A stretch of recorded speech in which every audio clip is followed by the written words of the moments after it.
अब हम चलते हैं नेक्स्ट। तो अब सीन क्या है जरा आप चेक करो। यहां पर सिंपल सी बात है, जब एक एस स्फेरिकल दूसरे एस स्फेरिकल के साथ मिक्स होता है तो ये इस शेप का बॉन्डिंग मॉलिक्यूलर ऑर्बिटल बनता है और इस शेप का एंटी बॉन्डिंग मॉलिक्यूलर ऑर्बिटल बनता है। दिखाई दे रहा है? एंटी बॉन्डिंग मतलब वो बॉन्ड को सपोर्ट नहीं करते, बॉन्डिंग मतलब वो बॉन्ड को सपोर्ट करते हैं। इसको बोलते हैं सिग्मा, उसको बोलते हैं सिग्मा स्टार। अब आपके काम की चीज क्या है उसको देख लो। सरदार जी कह रहे हैं देखो भैया ऐसा है। अब काम की चीज आने वाली है, कॉपी पेन लेके बैठना, फिर मत कहना कि बताया नहीं। ठीक है, सो अब काम की चीज आ रही है। काम की चीज क्या है? Molecular orbital diagram is the most important thing you have to focus. अगर आप ये डायग्राम याद कर लोगे तो भैया आपके एमओटी के सवाल हो जाएंगे, कोई प्रॉब्लम नहीं है। अगर आप डायग्राम याद नहीं कर सकते आपके सवाल नहीं हो पाएंगे। तो कौन कौन बच्चा है जो फाइनल मॉलिक्यूलर ऑर्बिटल डायग्राम्स को देखना चाहता है? हु बच्चा जो देखना चाहता है, जल्दी सी बताओ। तबस्सुम तबस्सुम, फटाफट से बताओ। मॉलिक्यूलर ऑर्बिटल डायग्राम्स जो फाइनल डायग्राम आपको याद करने हैं वो ये है। मैं अब आपको दिखाने जा रहा हूं, कॉपी में बना लेना, फिर मत कहना कि मैंने आपको बताया नहीं। ठीक है, तो चलो मैं आपको समझाता हूं। सबसे पहले तो मेरी बात को ध्यान से सुनना। यहां पर है ना दो तरह के डायग्राम आपको याद करने हैं। एक तो ऐसे मॉलिक्यूल जिनके अंदर इलेक्ट्रॉन 14 या 14 से कम होते हैं। मेरी बात को ध्यान से समझना। एक तो ऐसे मॉलिक्यूल जिनके अंदर इलेक्ट्रॉन 14 या 14 से कम होते हैं। जरा आप ध्यान से चेक करो। ऐसे मॉलिक्यूल्स लेने जहां पर इलेक्ट्रॉन 14 या 14 से कम होते हैं तो उनमें डायग्राम कैसा होगा जरा आप चेक करो। 14 या 14 से कम, 14 और लेस देन 14, समझ में आ गया? 14 या 14 से कम ऐसा मॉलिक्यूल जिसमें टोटल इलेक्ट्रॉन 14 या 14 से कम होते हैं उनमें डायग्राम कैसा होगा देखो। सबसे पहले आप 1s और 1s को मिक्स करोगे तो क्या बनेगा? Sigma 1s sigma star 1s। बहुत आसान है, ध्यान से देखना। फिर अगर आप 2s और 2s को मिक्स करोगे तो क्या बनेगा? सिग्मा 2s और सिग्मा स्टार 2x। अब स्पेशल चीज यही है। अब उसके बाद क्या है? 2s के बाद आप किसको मिक्स करोगे? 2p को। अब इसके 2p और उसके 2p में तो तीन तीन ऑर्बिटल होते हैं ना, आपको भी पता है। 2p के अंदर है ना 2px भी होता है, 2py भी होता है और 2pz भी होता है। इसमें भी तीन होंगे, 2px होगा, 2py होगा, 2pz होगा। अगर 2pz सिग्मा बनाएगा तो px और py क्या बनाएंगे? Pi bond. पहले ही बता चुका हूं, समझ में आ गया? अगर pz वाला सिग्मा बॉन्ड बनाएगा तो px और py वाले क्या बनाएंगे? px और py वाले पाई बॉन्ड बनाएंगे। तो तय, समझ में आ गया? तो अब चलो, तो यहां पर सीन क्या है? अगर इलेक्ट्रॉन टोटल इलेक्ट्रॉन 14 से 14 से कम है तो देखो 2px, ये देखो पाई 2px एंड पाई 2py वो नीचे आएंगे, समझ में आ गया? और सिग्मा 2pz को आपको ऊपर रखना है। अब आपको एक और मजे की बात बताता हूं। आप बताओ, एक एटम का आपने तीन ऑर्बिटल लिए, px py pz। दूसरे भी एटम के तीन ही लिए, जरा आप चेक करो। तीन और तीन लिए, इसके भी तीन और उसके भी तीन, तो टोटल 6 ऑर्बिटल पैदा होने चाहिए ना इन दोनों से, जिसमें से तीन नीचे होंगे। ये देखो तीन नीचे हैं, दिखाई दे रहा है? तीन ही ऊपर होंगे, ये तीन ऊपर है। समझ में आ गया? तीन नीचे तीन ऊपर। तो इसको याद करने का तरीका क्या है? देखो, अगर इलेक्ट्रॉन 14 या 14 से कम है, इसका मतलब हमारे पास कमी है। तो हम लोग कैसे, हम कमी है तो हम ऊपर की तरफ जाने की कोशिश करेंगे। मजे की बात देखो, अगर आपके पास, मेरी बात ध्यान से सुनना, इलेक्ट्रॉन याद करने का तरीका क्या है? मेरी बात ध्यान से सुनना। जिस बच्चे को मेरी बात समझ में आ गई ना, वो समझ रहा होगा कि मैं किस लेवल से मैं बचपन में याद किया करता था। पहले आप ना डायग्राम को देखो। जो डायग्राम कुछ ऐसा है, पाई 2px पाई 2py नीचे बनेगा और सिग्मा 2pz ऊपर बनेगा। ये ऐसा ट्रायंगल बन रहा है। ऊपर वाले में आओ, pi star 2px and pi star 2py नीचे बनेगा और सिग्मा 2pz ऊपर बनेगा। तो आपके पास है ना डायग्राम कैसा दिख रहा है? ऊपर ऊपर देखोगे ना तो वो दो ऐसे हैं जो ऊपर की तरफ एरो दिखा रहे हैं। देखो ऐसे ही तो बन रहे हैं, आया समझ में? ऐसे ट्रायंगल बन रहे हैं। अब इनको याद करने का तरीका क्या है? देखो भैया, ऐसा है कि ये उनके लिए जिनके पास बेसिकली 14 से कम इलेक्ट्रॉन है, 14 के बराबर या कम इलेक्ट्रॉन है। जिसके पास कमी होती है वो ऊपर जाना चाहता है। समझ में आ गया? जिसके पास कमी होती है वो ऊपर जाना चाहता है। मैं सिर्फ याद करने का तरीका बता रहा हूं, it's a short trick only. जिसके पास कमी होती है वो ऊपर जाना चाहता है। तो ऊपर जाने के लिए आपको कैसे बनाना है? ये देखो, ये एरो ही तो जो ऊपर लेके जा रहे हैं आपको। याद करने का तरीका देखो, मजे मतलब दो नीचे होंगे एक ऊपर होगा, दो नीचे होंगे और एक ऊपर होगा, ऐसे करके बनेगा। 14 या 14 से कम में दोनों एरो की तरह दिखेंगे आपको ऊपर की तरफ जाते हुए। तो ये तरीका हो गया याद करने का। लेकिन अगर 14 से ज्यादा हुए तो एरो उल्टे हो जाएंगे। मेरी बात सुनो, अगर जिसके पास इलेक्ट्रॉन 14 से ज्यादा है, इन दैट केस ज्यादा है, आपके पास ज्यादा है तो आपको ज्यादा चीज नहीं चाहिए, तो क्या होगा? कैसे बनेंगे? ये देखो, ये तो ऊपर की तरफ ही बन रहा है, लेकिन ये उल्टा हो गया, जरा चेक करो, ये एरो नीचे की तरफ बन रहा है। अगर आपके पास 14 से ज्यादा है तो आपके पास यू बनेगा, एक ऊपर और एक नीचे। ये तो सेम है जो पिछले डायग्राम में था, ये उल्टा हो गया। ये सिंपल तरीका, मतलब कोई चीज ज्यादा है तो उसको कम करने की कोशिश करेगा, कोई कम है तो उसको ज्यादा करने की कोशिश करेगा। ये सिंपल ट्रिक है, ये शॉर्ट ट्रिक है, इट्स शॉर्ट ट्रिक। मैं बचपन में ऐसे ही याद करता था। समझ में आया? तो जो मैं समझाने की कोशिश कर रहा हूं उस पर अगर आप ध्यान है, अगर आप विजुअलाइज कर सकते हो ना, अगर दिमाग काम करता है भाई साहब, तो आप कोई भी चीज याद कर सकते हो। बस ये डायग्राम आपको याद करने, सिंपल सी बात है। अगर आपने डायग्राम याद कर लिए, इसका मतलब ये हुआ कि 14 से ज्यादा इलेक्ट्रॉन में सिग्मा 2pz नीचे आएगा, पाई 2px एंड पाई 2py ऊपर जाएंगे। ऊपर वाला डायग्राम सेम ही बनेगा जो पिछले डायग्राम में आपने बना के दिखाया था। सबको समझ में आ गया? अब मैं आपको एग्जाम्पल बताता हूं।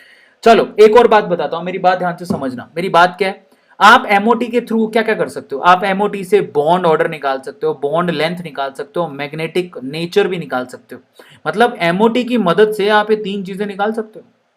आप बॉन्ड ऑर्डर बता सकते हो, बॉन्ड लेंथ बता सकते हो, बॉन्ड मैग्नेटिक नेचर भी बता सकते हो। लेकिन उससे पहले अपन एक काम करते हैं, एमओटी को अप्लाई करके दिखाता हूं आपको कैसे अप्लाई होती है, डायग्राम अप्लाई कैसे करते हैं। सपोज करो कि आपके पास है ना, आपके पास एक क्वेश्चन दिया हुआ कि ना, मान लो आपको कहता है कि चलो ऑक्सीजन के ऊपर O2 की बात हो रही थी, क्योंकि O2 के चक्कर में तो एमओटी बनाई थी। कहता है O2 के लिए एमओटी का डायग्राम बना के बताओ, O2 के लिए एमओटी अप्लाई करके बताओ। समझ में आ गया? O2 के लिए एमओटी अप्लाई करके बताओ। तो मैं आपको O2 के लिए एमओटी अप्लाई करके बताता हूं, जिससे आपको ना और अच्छे से समझ में आएगा। हाँ, कौन कौन सीखना चाहता है? O2 के लिए एमओटी अप्लाई करके बताता हूं। सबसे पहले आप लोग मुझे बताओ कि O2 के अंदर टोटल इलेक्ट्रॉन कितने हैं? टोटल इलेक्ट्रॉन बताओ कितने हैं? अगर O2 में टोटल इलेक्ट्रॉन काउंट करोगे तो एक ऑक्सीजन में टोटल इलेक्ट्रॉन होते हैं 8, तो 2 में कितने हो गए? 16। तो आपको टोटल 16 इलेक्ट्रॉन लेने हैं। समझ में आ गया? अब टोटल 16 इलेक्ट्रॉन है, 16 का मतलब क्या होगा? Greater than 14। तो डायग्राम कैसा बनाओगे? देखो कैसा बनाओगे, बना के दिखाता हूं। मैं सिंपल तरीके से बनाता हूं, मैं घुमा फिरा के नहीं बनाता हूं। ये देखो, ये अपने पास हो गया सिग्मा 1s। मैं सीधे मॉलिक्यूलर ऑर्बिटल बना रहा हूं। ये हो गया अपने पास सिग्मा स्टार 1s। समझ में आया? फिर उसके बाद ये हो गया अपने पास सिग्मा 2s। तो ये हो गया अपने पास सिग्मा स्टार 2s। आ गया समझ में? अब अपने को डायग्राम कैसे बनाया? 14 से ज्यादा है ना, तो एक एरो नीचे होना चाहिए, एक एरो ऊपर होना चाहिए, ऐसे ही बनाना है। मतलब एक ऑर्बिटल नीचे, 2 ऑर्बिटल ऊपर है। समझ में आ गया? अब आ जाओ आप, उसके बाद आप किसको बनाओगे? ये बनाओगे सिग्मा 2pz। फिर आप 2 क्या बनाओगे? सिग्मा 2px एंड थोड़ा आगे बनाना था सिग्मा 2py। ये मान लेते हैं अपन, ये है पाई 2px, ये क्या है? पाई 2py। बन गया ना? तो ये उल्टा बन गया, देखो ये ऐसे ही तो बनाना था, एरो बन गया। ऊपर वाला कैसे बनेगा? ऊपर वाला ये रखेगा पहले, ये क्या है? ये पाई स्टार 2px, ये क्या है? Pi star 2py। और ऊपर ऊपर क्या बनेगा? Sigma star 2pz। ये डायग्राम हो गया मेरी तरफ से। तो मैं इतना ही डायग्राम बनाता हूं, मेरे को बाकी चीजों से मतलब नहीं है। अब टोटल 16 इलेक्ट्रॉन भरने हैं, भर के बताओ। बन गया, मेरा डायग्राम तैयार है। वो वही डायग्राम है, बस मैंने ना साइड के ऑर्बिटल नहीं बनाए, इतनी सी बात है। मैंने बीच की लेयर बना दी। अगर कोई पूछे कि मैंने क्या बनाया है, तो मैंने सिर्फ बीच की लेयर बनाई है, मेरे को साइड में मतलब नहीं है, क्योंकि बीच में तो भरे हैं। मैंने तो ये बनाया बीच वाली। समझ में आ गया? मेरे को साइड वाले से मतलब नहीं है, मैंने सिर्फ बीच वाली चीज बनाई है। ये देखो, आया समझ में? मेरे को साइड से मतलब नहीं है, तो बीच वाला बना दिया मैंने। अब मैं इलेक्ट्रॉन भर के दिखाता हूं। टोटल कितने इलेक्ट्रॉन भर रहे हैं? 16। भरो भरो इलेक्ट्रॉन को भरो। चलो, सबसे पहले ओह बाउ रूल में सबसे कम एनर्जी में सबसे पहले इलेक्ट्रॉन भरे जाएंगे। नीचे 2 भर दिए, उसके बाद 3 4, 4 हो गए, 5 6 7 8, उसके बाद देखो 9 10। फिर अब इन दोनों इलेक्ट्रॉन, ये जो ऑर्बिटल, उनकी एनर्जी सेम है, इनकी भी एनर्जी सेम है। तो जब इनकी एनर्जी सेम है, ये देखो ये 2 की एनर्जी सेम है, तो कैसे भरोगे? 10 इलेक्ट्रॉन हो गए ना, 11 12 13 14 ऐसे भरे जाते हैं। इसी को ओहबाउ रूल कहते हैं, हुंड रूल, ओहबाउ रूल यही अप्लाई करते हैं। ओहबाउ कहता है कम एनर्जी वाले में पहले इलेक्ट्रॉन भरो, भर दिए, ज्यादा में बाद में भरो। अब आते हैं अपन 14 इलेक्ट्रॉन हो गए, अब 2 इलेक्ट्रॉन और भरो, 15 16। देखो मैंने 16 इलेक्ट्रॉन आपको भर के दिखाए, अभी तो आप समझ गए 16 इलेक्ट्रॉन कैसे भरते हैं। अब अगर आप 16 इलेक्ट्रॉन को भरते देखे हो तो आपको ये दिख रहा होगा कि इनके अंदर आपको दो अनपेयर्ड इलेक्ट्रॉन दिख रहे हैं। इसलिए कहते हैं कि ऑक्सीजन के अंदर 2 अनपेयर्ड इलेक्ट्रॉन होते हैं। 2 अनपेयर्ड इलेक्ट्रॉन की वजह से ही कैसा होती है, पैरामैग्नेटिक होती है। आया समझ में? इस तरह से आपको इसको अप्लाई करना है, दैट्स इट, और कुछ नहीं है। एमओटी से बच्चे पता नहीं ऐसे डरते रहते हैं, पता नहीं क्या पढ़ा दिया ये वो, कुछ नहीं होता इनमें। सो दिस इज पैरामैग्नेटिक, क्योंकि 2 अनपेयर्ड इलेक्ट्रॉन है, इस तरह से आपको काउंटिंग करनी होती है, दैट्स इट, और कुछ भी नहीं है। अब मैंने आपसे कहा कि एमओटी से आप बॉन्ड ऑर्डर, बॉन्ड लेंथ और मैग्नेटिक नेचर का पता कर सकते हो। तो चलो मैं बॉन्ड ऑर्डर बताता हूं। सबसे पहले तो बॉन्ड ऑर्डर होता क्या है? बॉन्ड ऑर्डर होता है 2 एटम के बीच में बॉन्ड। अगर मान लो 2 एटम के बीच में 3 बॉन्ड है तो बेसिकली इसका बॉन्ड ऑर्डर क्या हो गया, 3। आया समझ में? अगर मान लो कि 2 एटम के बीच में सिंगल बॉन्ड है तो बताओ बॉन्ड ऑर्डर क्या हो गया, 1। इसी को बॉन्ड ऑर्डर बोलते हैं। अब इसकी करने की ट्रिक क्या है? करने की ट्रिक क्या है, यहां पर मैं एक टेबल बनाता हूं, मेरी बात को ध्यान से सुनना। टेबल बना रहा हूं, यहां पर मैं लिखूंगा नंबर ऑफ इलेक्ट्रॉन, यहां मैं लिखूंगा बॉन्ड ऑर्डर, ये याद कर लो। अच्छा, आपको नाइट्रोजन तो याद होगा, नाइट्रोजन।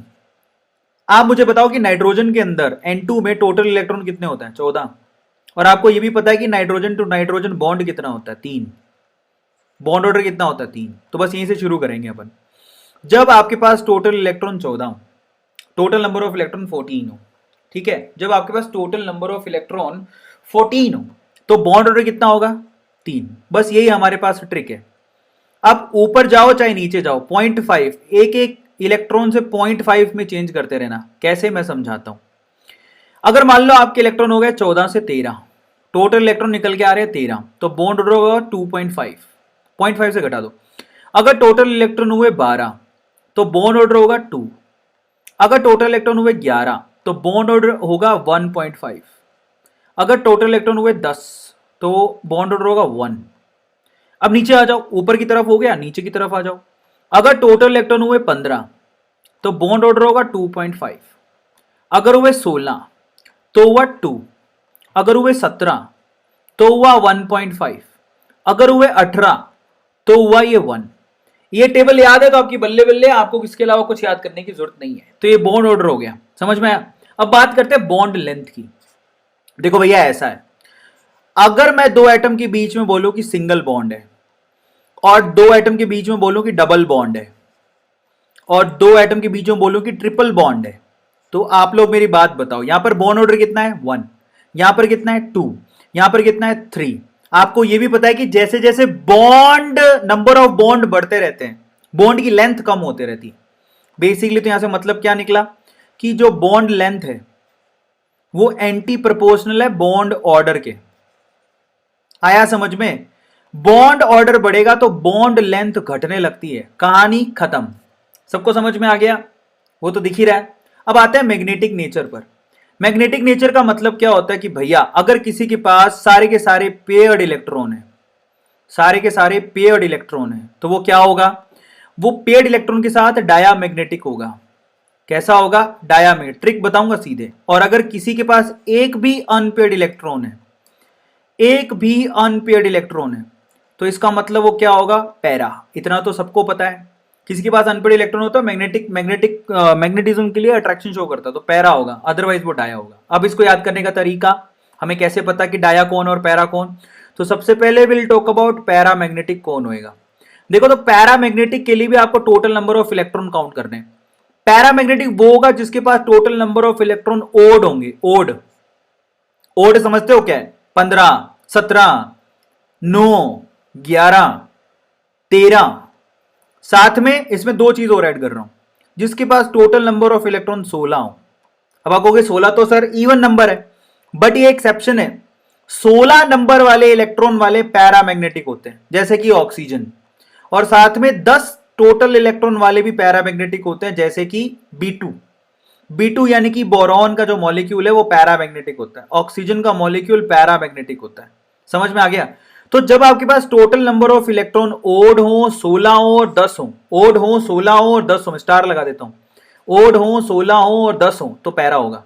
अदरवाइज वो क्या होगा, अदरवाइज वो डाया होगा। डाया के केस में क्या होगा, इवन नंबर एक्सेप्ट 16 और 10, इवन नंबर वाले एक्सेप्ट 16 और 10 वाले वो डाया, बस खत्म, ये ट्रिक है। पैरा वाला कौन होगा, ओड 16 10 वाला। डाया कौन होगा, इवन नंबर वाला 16 और 10 को छोड़ के। समझ में आ गया, दैट्स इट, और कुछ नहीं है।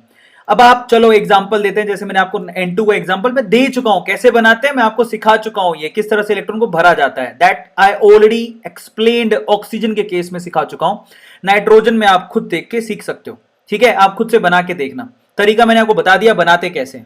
अच्छा एक और बात बता देता हूं, बॉन्ड ऑर्डर निकालने का तरीका और होता है, चलो मैं आपको ना थोड़ा सा नाइट्रोजन केस में बना के दिखाता हूं, चलो उसके बाद डाइपोल मूवमेंट की बात करेंगे। तो अगर मैं बात करूं, चलो नाइट्रोजन के केस में बना के दिखाओ, तो कोई खाली स्लाइड चाहिए तो ये वाला है, चलो ये ले लेते हैं। तो देखो नाइट्रोजन के केस में अगर आप एमओटी लगाना चाहते हो, तो सबसे पहले तो नाइट्रोजन में टोटल इलेक्ट्रॉन काउंट करो, कितने हैं 14, which is less than equals to 14। तो आप कैसे करोगे, ऐसा वाला डायग्राम बनाओगे, है ना, बनाओ तो फटाफट से। नीचे वाला क्या होगा, सिग्मा 1s, फिर क्या होगा सिग्मा स्टार 1s, फिर क्या होगा सिग्मा 2s, फिर क्या होगा सिग्मा स्टार 2s, फिर उसके बाद क्या होगा पाई 2px, फिर क्या होगा पाई 2py, फिर क्या होगा सिग्मा 2pz, फिर क्या होगा पाई स्टार 2px, फिर क्या होगा पाई स्टार 2py, फिर क्या होगा सिग्मा 2pz। डायग्राम बन गया मेरा, खत्म कहानी। नाम रख देता हूं, ये सिग्मा 1s है, ये सिग्मा स्टार 1s है। मैं थोड़ा इधर हो जाता हूं, जिसको समझ में नहीं आ रही वो देख लो। वो होता है सिग्मा 2s है, ये सिग्मा स्टार 2s है, ये क्या हो गया उसके बाद पाई 2px है, ये क्या है पाई 2py है, ये क्या है सिग्मा 2pz है, ये हमारे पास पाई स्टार 2px, ये क्या है हमारे पास पाई स्टार 2py, ये हमारे पास क्या है सिग्मा स्टार 2pz। अब 14 इलेक्ट्रॉन भरो भैया, नाइट्रोजन में कितने इलेक्ट्रॉन होते हैं 14, भरो भरो इलेक्ट्रॉन को भरो, तो मैं इलेक्ट्रॉन भर के दिखा देता हूं, चलो भरो, 1 2 3 4 5 6 7 8 9 10 11 12 13 14। अब देखो सारे के सारे पेड़ हैं, क्या इसमें कोई अनपेड़ है, सारे के सारे क्या है पेड़। अगर सारे के सारे पेड़ है तो नाइट्रोजन कैसी होती है, डाया, कहानी खत्म। समझ में आ गया सबको, इस तरह से निकालते हैं, इट्स वेरी इजी, ठीक है, सबको समझ में आ गया। अब हम चलते हैं डाइपोल मूवमेंट में। हालांकि मैं एक और चीज बता देता हूं, जो चीज बताना चाह रहा हूं वो सुनो आप। मैं बताना चाह रहा हूं यहां पर आप ना बॉन्ड ऑर्डर ऐसे भी निकाल सकते हो, मैं आपको निकाल के दिखाता हूं। बॉन्ड ऑर्डर निकालने का एक और तरीका होता है, if you want to calculate bond order, आपको सिर्फ इतना देखना होता है, number of bonding electron minus number of anti bonding electron divided by 2। अब आ जाओ, बताओ बॉन्डिंग इलेक्ट्रॉन कितने हैं। मैं थोड़ा इधर हो जाता हूं थोड़ा सा, ये देखो, बताओ बॉन्डिंग इलेक्ट्रॉन कितने हैं। Now this is bonding electron, ये क्या है bonding electron, this is bonding electron, जो कि बॉन्डिंग ऑर्बिटल में होते हैं, ये बॉन्डिंग इलेक्ट्रॉन, समझ में आ गया, दिस इज बॉन्डिंग इलेक्ट्रॉन। ये सारे के सारे बॉन्डिंग ऑर्बिटल, ऊपर वाले एंटी बॉन्डिंग होते हैं, ये वाले एंटी बॉन्डिंग है, जबकि ये वाले क्या है, ये वाले बॉन्डिंग है, तो ये भी बॉन्डिंग है, ये बॉन्डिंग इलेक्ट्रॉन है, ये भी बॉन्डिंग इलेक्ट्रॉन है, ये भी बॉन्डिंग इलेक्ट्रॉन है, बाकी बचे हुए सब एंटी बॉन्डिंग है। तो बॉन्डिंग में कितने इलेक्ट्रॉन होंगे जरा आप चेक करो, बॉन्डिंग में 2 2 4 2 6 2 8 और 2 10, तो बॉन्डिंग इलेक्ट्रॉन हुए 10, ठीक है। तो अगर आप बॉन्ड ऑर्डर निकालना चाहते हो तो बॉन्डिंग इलेक्ट्रॉन हो गए 10, ठीक है। उसमें से माइनस करो एंटी बॉन्डिंग वाले, एंटी बॉन्डिंग वाले कितने हैं, देखो ये वाला एंटी बॉन्डिंग है, स्टार वाले एंटी बॉन्डिंग होते हैं 2 और 2 4, 10 में से 4 घटाओगे, उसको फिर 2 से डिवाइड करोगे। समझ में आया क्या, है ना। तो 10 में से 4 गए, कितने होते हैं 6, 6 बटा 2 कितना होता है 3। तो आपको सबको पता है कि नाइट्रोजन में 3 बॉन्ड होते हैं, ये लो इस तरह से निकाला जाता है, number of bonding minus number of anti bonding divided by 2, that is the formula only. समझ में आ गया, चलो।